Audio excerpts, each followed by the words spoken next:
श्री सीतारामाभ्याम नमः। दोहावली एकांगी अनुराग के अन्य उदाहरण, जिसके दो जीभें हैं, काला शरीर और टेढ़ी चाल है, तथा जो विष की खान है, ऐसा सर्प भी कानों से अपनी प्रशंसा सुनते ही प्रेमवश आकर अपना सिर सौंप देता है।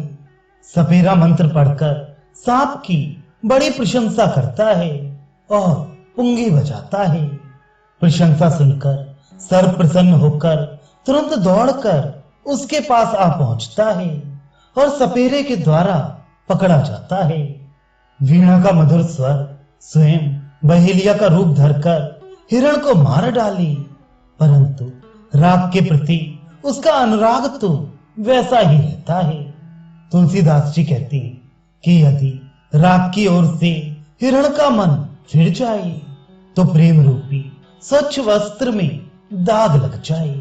सर्प का उदाहरण, तुलसीदास जी कहते हैं कि मणि के लोभ से सर्प को मारने के लिए आए हुए व्याध को मणि अपने प्रकाश से भले ही सर्प दिखला दे और इस प्रकार उसकी मृत्यु में सहायक बनकर शत्रु का काम करे, परंतु इससे क्या मणि के प्रति सर्प का अनुराग कुछ कम हो जाता है? क्या मणि के वियोग में सर्प अंधा नहीं हो जाता, अर्थात वह अंधा हो जाता है और मणि से उसका प्रेम नहीं हटता।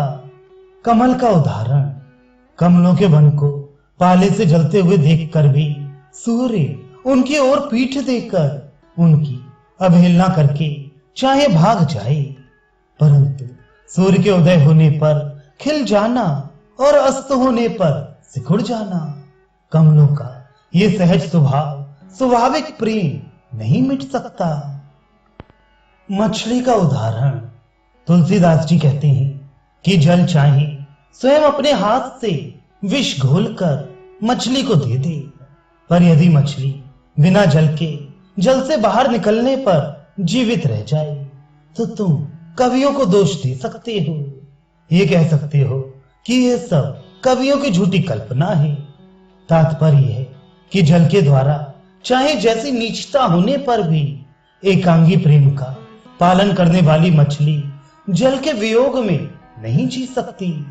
तुलसीदास जी कहते हैं कि मगर, पानी के सांप, मेढक और कछुए आदि जलचर जीवों का भी जल ही जीवन है और जल ही घर है, परंतु जल के साथ सच्चा प्रेम तो एक मछली का ही है और सब जीव जल के बिना स्थल पर भी जीवित रह सकते हैं, परंतु मछली तो जल का वियोग होते ही प्राण त्याग देती है। मयूर शिखा बूटी का उदाहरण, तुलसीदास जी कहते हैं कि सच्चा और स्वाभाविक प्रेम मर मिटने पर भी नहीं मिटता। बादलों के गरजते ही मेघ के प्रति प्रेम करने वाली सूखी हुई मयूर शिखा बूटी बिना जड़ की होने पर भी तुरंत पनप उठती है। सभी यह कहते हैं कि प्रेम और प्रियतम दोनों ही सुलभ हैं और सब ऐसा करते भी हैं। किसी को प्रियतम बनाकर उससे प्रेम करते हैं, परंतु तुलसीदास जी कहते हैं कि सच्चे प्रेम के नाते मछली से बढ़कर पवित्र तीनों लोकों में कोई दूसरा नहीं है। मछली जल से निकलकर निष्काम प्रेम करती है और वियोग होते ही प्राण त्याग देती है, दूसरे ऐसा नहीं करते। अनन्यता की महिमा, तुलसीदास जी कहते हैं कि जब तप, नेम तथा व्रत आदि सब साधन सभी से बन सकते हैं, परंतु मनुष्य बड़ाई तब पाता है जब वे देवता भगवान को अपना एकमात्र इष्ट देव, प्रेम का देवता बना लेता है।